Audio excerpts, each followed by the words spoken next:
Did we just become best friends? On this day in 2008, Step Brothers was released. Outside of being one of the funniest actors to ever grace the silver screen, Will Ferrell is an all-around awesome guy. What moment made you fall in love with this funny man? Let us know in the comments. Number 10, when he appeared on Hot Ones. We all know Will Ferrell has a tempestuous relationship with fire the rest of us can't see. However, for this interview, ostensibly to promote 2020's black comedy Downhill, the fire was in his mouth. You don't seem to be reacting the same way I'm reacting.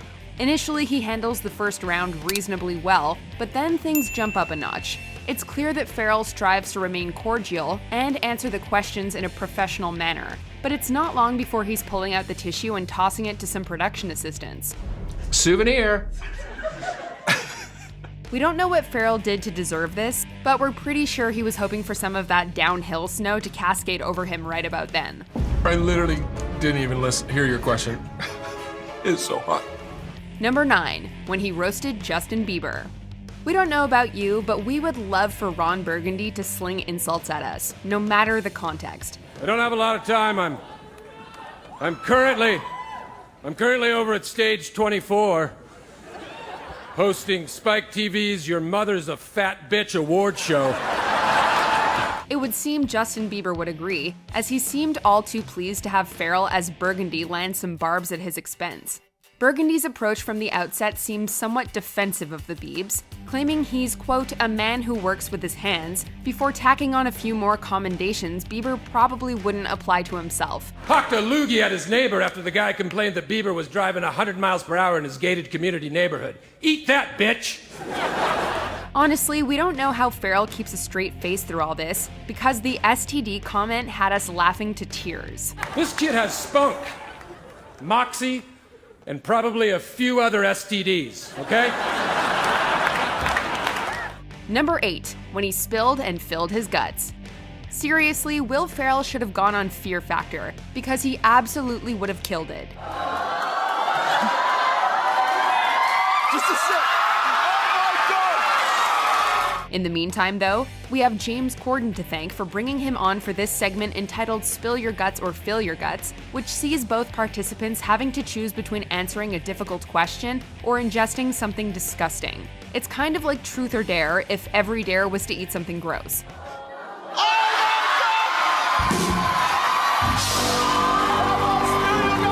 Ever the professional and refusing to disparage his own work or colleagues, Ferrell elects to fill his guts every time, and sometimes spill them afterwards in the conveniently placed wastebasket. Although apparently he's a fan of ant yogurt.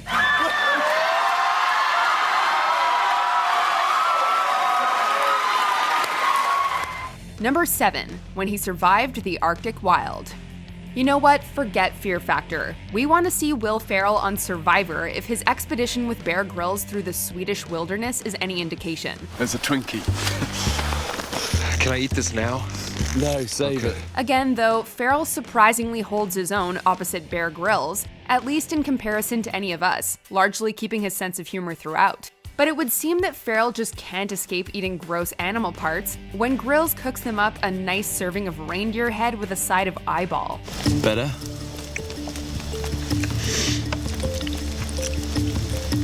Yeah, no, it's terrible.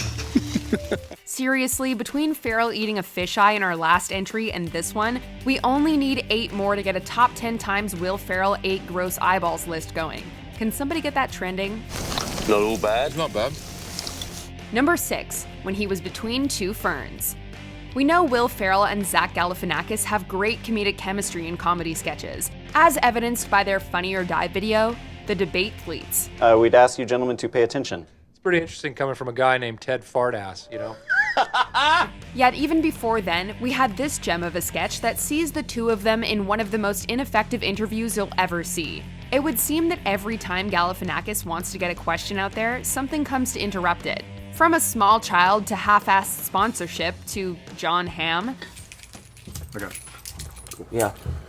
See you guys. We know it's all scripted, but it still feels like Ferrell and Galifianakis going all Lady and the Tramp over a handful of strawberries would be something we'd only see in our weirdest, and we mean weirdest, dreams. Lost 9 pounds. Ow. Number 5, when he sold knives. Will Ferrell, knife salesman? Yeah, we could see that. I have knives to sell, Kimmel, okay?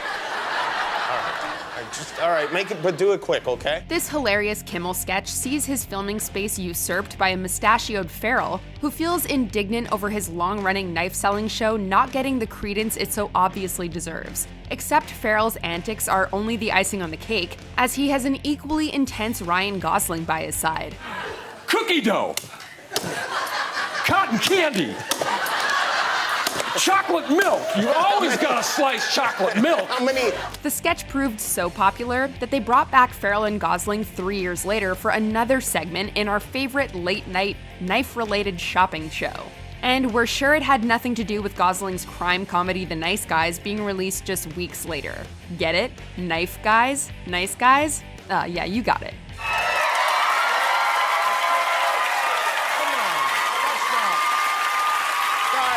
Number 4, when he played spring training baseball.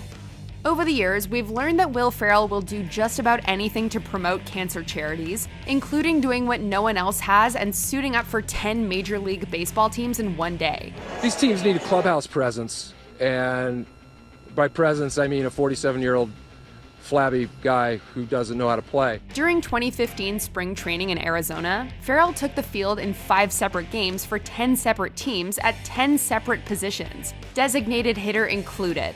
Needless to say, the crowds ate it up, and Ferrell didn't do too terribly for himself, recording an out on the mound and fouling off a fastball from the Giants' John Mackey. But what's a day like that without a rousing speech to tie it all together? At 47 years old, Ferrell ended his baseball career on top. Number 3, when he gave a commencement speech. Dr. Will Ferrell? Yep, that's how we all have to refer to him, since the University of Southern California awarded him an honorary doctorate in 2017. In return, Ferrell gave the commencement speech at that year's graduation ceremony for the school, and it is nothing short of awesome. I would also like to apologize to all the parents who are sitting there saying, Will Ferrell, why Will Ferrell? I hate Will Ferrell. Sure, he makes a plethora of jokes at his own expense and regales the audience with his memories as an undergraduate, but he also manages to tie those into the theme of venturing into adulthood with a determination to keep trying things. No matter how cliche it may sound, you will never truly be successful until you learn to give beyond yourself. Empathy and kindness are the true signs of emotional intelligence. Graduation speeches can often be long-winded, but this one proves to be as funny as it is inspiring. And I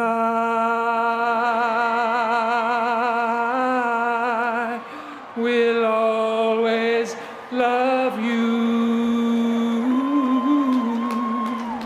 Number 2, when he had a drum-off with Chad Smith. Will Ferrell is no stranger to dressing up as kooky characters on late-night television, with his memorable turn as Little Debbie coming to mind. I have to wear it. I'm the new face of Little Debbie's snack cake. But sitting alongside his apparent doppelganger, Red Hot Chili Peppers drummer Chad Smith takes the proverbial snack cake. Sick of being confused for one another, they decide it's time to squash their beef the only way they know how, a drum-off. Surprisingly enough, the contest is closer than you would think, with Ferrell showing off plenty of panache and prowess. Take notes, Chadwick.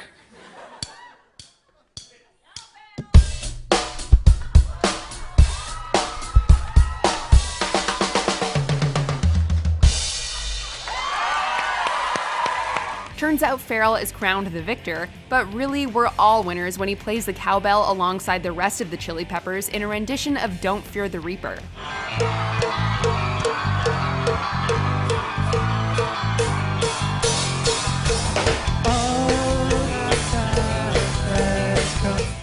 Before we unveil our favorite Will Ferrell moment, here are a few honorable mentions. As of 0900 Mountain Time, Paramount Pictures and myself, Ronald Joseph Aaron Burgundy, have come to terms on a sequel to Anchorman.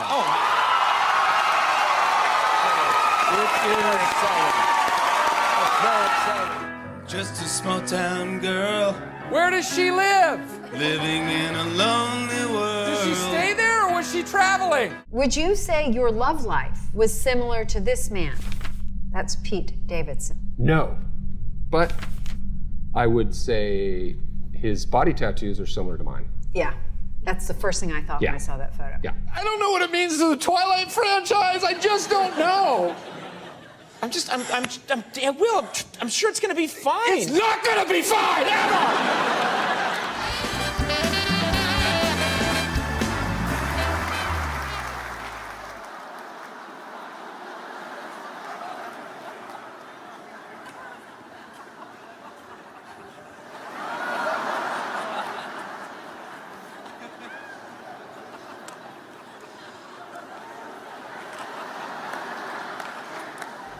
Number 1. When he made The Landlord. Ah, the early days of YouTube. We were there, but so were Will Ferrell and Adam McKay, ready to make millions of people laugh at the antics of a potty-mouthed infant. You don't have to raise your voice. Debuting with their comedy site Funny or Die, The Landlord sees Ferrell paired alongside McKay's then 2-year-old daughter Pearl as a slacker tenant and an uncompromising landlord, respectively. Hey, don't call me bitch, I'm a grown man! God, you're mean. The more Ferrell tries to convince Pearl that he'll pay the rent soon, the more Pearl becomes vulgar and hostile, demanding she get paid so she can get to drinking. Say what you will about having an infant repeat such words, but the end result is absolutely hilarious, proving Ferrell knows how to play off just about anyone. This isn't over. Did you enjoy this video? Check out these other clips from WatchMojo and be sure to subscribe and ring the bell to be notified about our latest videos.